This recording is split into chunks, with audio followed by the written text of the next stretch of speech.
T'es-tu déjà plaint que la vie est dure? Fais-tu partie de ceux qui pensent que la vie aujourd'hui est trop difficile et compliquée? Que le passé était meilleur? Laisse-moi te dire une vérité. Au Moyen-Âge, tu n'aurais pas survécu 24 heures. Et non, ce n'est pas une exagération. Il y a plusieurs siècles, la vie était vraiment difficile et hostile. Au Moyen-Âge, il n'y avait pas de place pour les faibles, et les hommes et femmes de cette époque étaient caractérisés par une force physique et mentale, forgée à travers les sacrifices, les besoins et des conditions de vie très dures. Non, la vie n'était pas comme dans les films hollywoodiens. Les chevaliers ne passaient pas leur temps à chasser des dragons. Il n'y avait pas d'aventure à tous les coins de rue, et l'honneur ou la bonté ne triomphaient pas à la fin de la journée. C'était une époque sombre et difficile, et les principales préoccupations de la majorité des gens étaient de travailler leur récolte et de se préparer à survivre à l'hiver. Alors, si tu as trouvé une machine à remonter le temps et que tu veux voyager au Moyen-Âge, je t'invite à regarder cette vidéo jusqu'au bout. Elle te fera changer d'avis. Pour commencer, je suis sûr que tu as déjà rêvé de voyager au Moyen-Âge, de participer aux croisades, ou de plonger dans un monde fantastique pour chasser des monstres ou affronter des sorciers maléfiques. Mais au Moyen-Âge, on n'avait pas besoin d'épéistes ou de magiciens, mais de personnes ayant des compétences bien plus utiles. Aujourd'hui, tu profites des bienfaits de la technologie. Si tu as besoin de nourriture, tu vas au supermarché. Si tu as besoin d'un outil, tu vas à la quincaillerie. Mais si tu vivais au 8e siècle, tu devrais cultiver ta propre nourriture et fabriquer tes propres outils. Le manuel de survie de base au Moyen-Âge exigeait que chacun sache cultiver la terre, élever des animaux et chasser. Il fallait aussi savoir construire, donc connaître la menuiserie et la réparation d'outils était indispensable. Il n'y avait pas de fast-food, tu devais cuisiner toi-même et tu ne pouvais pas acheter tes vêtements en boutique. Tu devais fabriquer les tissus et coudre les vêtements pour toi et ta famille. Mais si ta première réaction est « moi je pourrais le faire », repense-y bien. L'agriculture n'était pas simple à cette époque. Il fallait choisir ce que l'on allait semer selon le type de sol, la saison et les graines disponibles. Ensuite, il fallait fertiliser la terre correctement, la protéger des rongeurs et des mauvaises herbes, et arroser régulièrement. Cela demandait énormément d'efforts, et produire assez de nourriture pour une famille nécessitait souvent la participation de tous les membres. Il n'était donc pas rare de voir femmes et enfants travailler au champ. Compliqué, non? Un autre exemple, la confection des vêtements. En Europe médiévale, on utilisait la laine et le lin, tandis que les riches pouvaient-ils se permettre de la soie, venue d'Orient. Même si la laine et le lin étaient plus abordables, les transformer en vêtements était une tâche longue et difficile. Pour faire un vêtement en laine, il fallait d'abord tondre les moutons à l'aide de cisailles en fer. Ensuite, laver la laine plusieurs fois pour enlever graisse, saleté et impureté, puis démêler les fibres à la main ou avec des outils ressemblant à des brosses. Ces fibres devaient être alignées avec des cardes, puis filées avec un fuseau, sans se piquer le doigt. Sinon, tu risquais de t'endormir 100 ans selon la légende. Ensuite, le fil était tissé pour obtenir un tissu, puis teint. Et enfin, il fallait se transformer en styliste et tailleur pour fabriquer les vêtements de toute la famille. Alors, prends un moment pour réfléchir. Es-tu prêt? Oui, je suis sûr que toi aussi, tu en viens à la conclusion que tu es inutile. Mais ne t'en veux pas trop. Au XXIe siècle, on vit dans des sociétés technologiquement avancées et on profite du progrès. Aujourd'hui, dans la plupart des sociétés occidentales, on peut ouvrir un robinet et avoir de l'eau. On allume la lumière d'un simple geste, on parcourt des centaines de kilomètres en quelques heures en voiture. On dispose d'une infrastructure sans précédent dans l'histoire. Mais au Moyen-Âge, ce n'était pas le cas. Le manque de routes rendait le commerce difficile. Beaucoup de communautés vivaient isolées. Oublie Temu, Amazon ou Shein. Il n'y avait pas de supermarché. On mangeait ce qu'on cultivait et obtenir des produits différents était presque impossible. Si tu voulais voyager, même un court trajet prenait plusieurs jours. Un voyage long pouvait durer des mois. Ce que tu fais aujourd'hui en 2 heures pour rendre visite à tes parents dans une autre ville te prendrait plusieurs jours. Et n'essaie pas de me dire que tu aurais pris un cheval, sauf si tu étais riche. Ce qui m'étonnerait vu le temps que tu passes sur YouTube, ta meilleure monture aurait été une mule ou un âne. Les chevaux coûtaient cher à acheter et entretenir. La plupart des paysans n'avaient même pas ça, donc ils marchaient, parfois plusieurs jours. Et crois-moi, le problème n'était pas de marcher, mais les voleurs sur les routes. Le transport n'était pas le seul privilège moderne.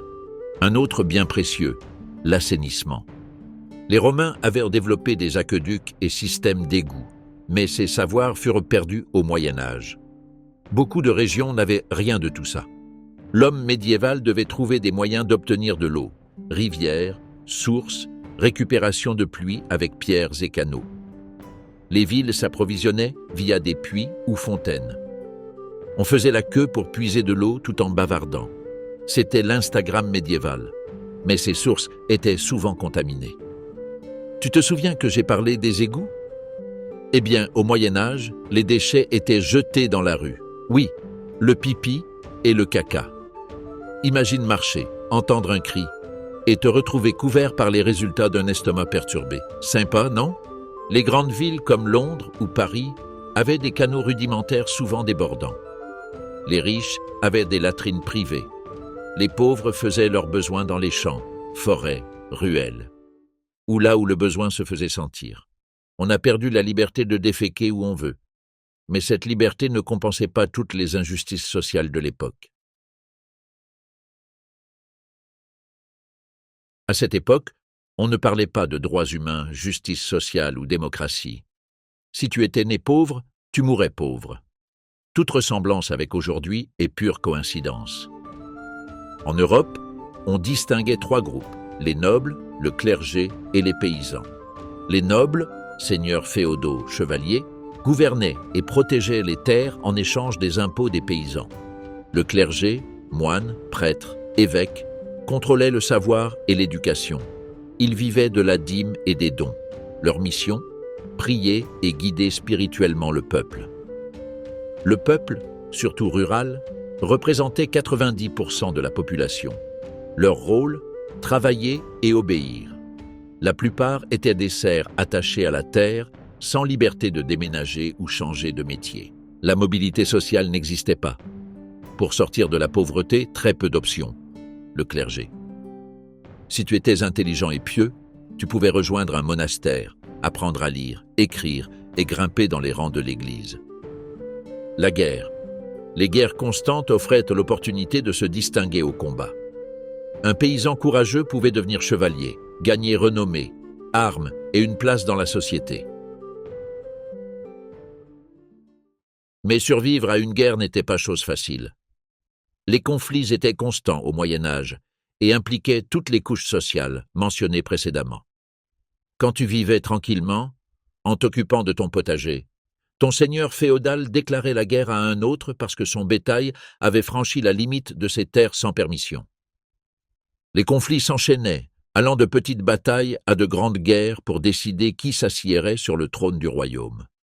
En général, les armées étaient composées de nobles et de vassaux qui devaient répondre à l'appel de leur seigneur chaque fois qu'ils le demandaient, sous peine de perdre leurs terres et leurs privilèges. Souvent, les nobles engageaient des mercenaires, des soldats professionnels, bien entraînés et armés, mais loyaux envers ceux qui les payaient le mieux. Ainsi, les trahisons n'étaient pas rares lorsque l'ennemi offrait plus d'or. De nombreux paysans étaient aussi contraints de s'enrôler. Mais ne t'imagine pas qu'on leur remettait une épée ou une armure à leur arrivée. Ces privilèges étaient réservés aux nobles. Le soldat devait acheter lui-même son équipement. Les paysans partaient donc au combat vêtus de simples habits, armés d'outils agricoles ou de lances en bois. Sans formation militaire et mal équipés, les paysans étaient ce que nous appellerions aujourd'hui de la chair à canon. Et toi, qui ne sais même pas tenir une épée, penses-tu que tu aurais eu une chance de survie? Et non, tu ne pouvais pas refuser d'y aller. Le refus pouvait être puni de mort. Parfois, il était possible de payer pour éviter l'armée. Mais n'oublie pas que tu étais un pauvre paysan au Moyen Âge. Cela dit, selon l'époque dans laquelle tu aurais vécu, tu aurais pu mourir dans une bataille célèbre comme les croisades. Ce furent une série de guerres religieuses lancées par l'Église chrétienne occidentale pendant le Moyen Âge. Leur objectif était de reprendre la Terre sainte, dominée depuis plusieurs siècles par l'islam. Les croisades principales furent au nombre de 9, entre les XIe et XIIIe siècles. La première fut convoquée par le pape Urbain II, afin d'arrêter les Turcs seldjoukides et de conquérir Jérusalem. Ce fut peut-être la seule croisade où l'armée chrétienne atteignit son but. Mais au-delà du résultat religieux, ce conflit, marqué par la violence et le fanatisme, fut une guerre sanglante. Et non, les croisades ne ressemblaient pas à ce qu'on voit dans le film Kingdom of Heaven. Selon les historiens, cette guerre sainte aurait causé entre 1 et 3 millions de morts. Ce chiffre inclut non seulement les soldats chrétiens et musulmans, mais aussi les pèlerins, les juifs et les hérétiques persécutés. S'y ajoutent les civils tués lors de sièges ou de pillages, comme celui perpétré en 1099 par l'armée chrétienne à Jérusalem, qui fit environ 70 000 morts. Sans aucun doute, chaque armée voulait envoyer le plus de monde possible dans son paradis respectif. Mais la religion n'était pas la seule raison de se battre au Moyen Âge. Les nobles avaient toute une gamme d'excuses pour attaquer d'autres seigneuries ou royaumes. Les querelles dynastiques étaient leurs préférées, surtout lorsqu'il s'agissait de choisir un nouveau roi. Ces disputes étaient si importantes qu'elles provoquèrent une guerre de plus d'un siècle entre les Français et les Anglais. Imagine maintenant que tu es un paysan au Moyen Âge. Ton quotidien consiste à te lever et travailler au champ. Et un beau jour, des soldats arrivent pour te recruter au nom du roi, détruisant ton champ pour ne pas qu'il profite à l'ennemi. Et cela pendant plus d'un siècle. La guerre de 100 ans fut un conflit entre la France et l'Angleterre pour le trône de France. Mais ce sont les civils qui en ont le plus souffert. Villages pillés par des amis comme par des ennemis, récoltes détruites, maisons brûlées, combats entre factions locales, autant de raisons qui plongèrent le pays dans le chaos démographique. Certaines régions furent complètement dépeuplées. En Normandie, on estime que près de 50% des habitants sont morts ou ont été déplacés. Cette guerre a tué des centaines de milliers de personnes. Elle a aussi aggravé la malnutrition, provoqué des famines et dégradé les conditions de vie. Tout cela a préparé le terrain à la peste noire, qui a éclaté en 1347 et tué plus de 2 millions de personnes. Et si tu crois encore pouvoir apprendre un métier, vivre pauvre, supporter l'absence de confort et même aller à la guerre, je te mets au défi de survivre aux maladies qui ont ravagé le Moyen Âge. Oui, l'épidémie de Covid a été dure, mais heureusement, notre société a suffisamment progressé dans le domaine médical pour affronter des maladies dévastatrices. Au XIVe siècle, les conditions d'hygiène et de santé étaient épouvantables, provoquant une mortalité élevée à cause de maladies qu'on soigne aujourd'hui avec de simples antibiotiques. Nous avons déjà parlé des mauvaises conditions de vie et de l'approvisionnement en eau et en assainissement de l'époque. À cela, il faut ajouter le régime alimentaire déplorable de la majorité de la population. Les gens consommaient surtout des glucides et des légumes. La viande était un luxe pour les pauvres. Il n'y avait pas de vaccin. On s'immunisait à l'ancienne, c'est-à-dire en tombant malade. Survivre signifiait une meilleure chance de vivre plus longtemps.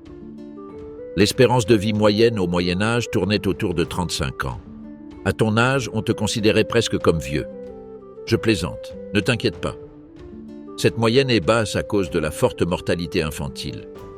On estime qu'un bébé sur 3 mourait à la naissance, et beaucoup d'autres avant 5 ans. Ceux qui vivaient plus longtemps étaient les moines, bien nourris et à l'abri des guerres, ou les nobles, mieux soignés. Tous les éléments mentionnés, mauvaise hygiène, alimentation, conditions de vie, favorisaient les maladies. La variole, par exemple, était très répandue. Elle était hautement contagieuse, causait de la fièvre, des plaies et des cicatrices, et laissait souvent des séquelles graves, défiguration ou cécité. La variole a tué plus de 20 millions de personnes au Moyen Âge. C'est énorme, mais encore inférieur à la peste noire qui a ravagé l'Europe de 1347 à 1351. La peste a tué au moins un tiers de la population européenne, environ 50 millions de personnes en seulement 4 ans. On pense qu'elle venait d'Asie et qu'elle a été apportée par des marchands. Elle se propageait rapidement, tuait en 2 à 5 jours, avec de la fièvre, des bosses noires sur la peau et des vomissements. Au début, on croyait à une punition divine, mais on a découvert que ce sont les puces qui transmettèrent la bactérie. Et après tout ce qu'on a dit, tu ne devrais pas être surpris que les gens aient eu des puces. Et comment la traitait-on? Comme certains anti-vaccins aujourd'hui, avec des breuvages à base d'ail, d'herbes, de vinaigre et d'urine. D'autres priaient ou se flagellaient. Certains accusaient et tuaient des juifs ou des sorcières. La médecine était très peu développée au Moyen-Âge, surtout en Europe. Les rares hôpitaux étaient plutôt des refuges pour pauvres, tenus par des moines. On y recevait surtout un soutien spirituel. Il y avait peu de médecins formés. Souvent, les soins étaient assurés par des herboristes ou des barbiers qui coupaient les cheveux, arrachaient les dents et pratiquaient des amputations.